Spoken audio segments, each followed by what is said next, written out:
कभी कभी आपको ऐसा नहीं लगता कि आप इतना हार्ड बोल देते हैं कि यहाँ के एक मंत्री ने आपको कहा कि हम एफआईआर कर देंगे? कौन एफआईआर कर देगा? अशोक चौधरी ने कहा कि ना वो किए हैं, जाके मानहानि बेचारे किए हैं सर्वदलीय नेता अशोक चौधरी। देखिए हम लोग यहाँ सुनते हैं, सर्वदलीय कैसे? मैं बता रहा हूँ कैसे। जैसे हम लोग सुनते हैं ये नेता इस दल में थे, छोड़कर दूसरे दल में चले गए, दूसरे दल को छोड़कर तीसरे में चले गए। अशोक चौधरी इन सब से ऊपर है। उन्होंने इतना दिमाग लगाया कि एट ए टाइम हम सब दल में रहेंगे।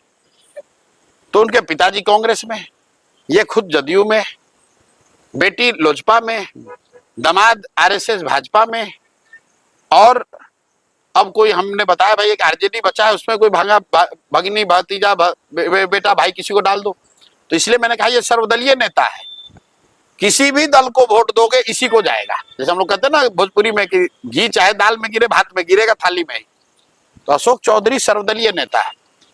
हमने कहा कि हर जगह ये चर्चा है कि इन्होंने अपने बेटी का टिकट खरीदा है, और ये हमने नहीं कहा, आप लोग पत्रकार आप जानते हैं, प्रेस कॉन्फ्रेंस हुआ, पार्टी के लोग जो उस समय चिराग जी के पार्टी में थे उन्होंने ये कहा, प्रेस में छपा, लोगों ने इस्तीफा दिया। तो ये आदमी कहा कि हम जाके इनको प्रधान किशोर पर मानहानि करेंगे। तो जा कर दो भाई। अभी दिलीप जायसवाल ने, आपने सुना होगा, कहा कि हम प्रशांत किशोर पर साइबर थाना में केस किए हैं।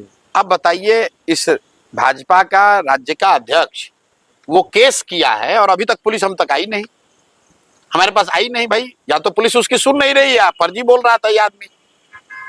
अगर दिलीप जायसवाल ने केस किया है कि मैं साइबर क्राइम कर रहा हूं, तो साइबर क्राइम वाले अफसर क्या उसकी बात सुन नहीं रहे हैं, या दिलीप जायसवाल ने सबको बेवकूफ बनाया?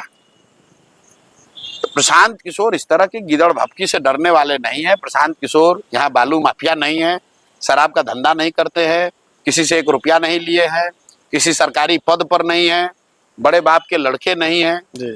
अपनी मेहनत से, अपनी हुनर से, अपने परिश्रम से जो कुछ भी कर सकते हैं वो कर रहे हैं। और ये चोर चुहड़े जितने नेता हैं, लुटेरे मंत्री सब, उगाही मंत्री, इनकी हिम्मत नहीं कि हमको डरा सकें।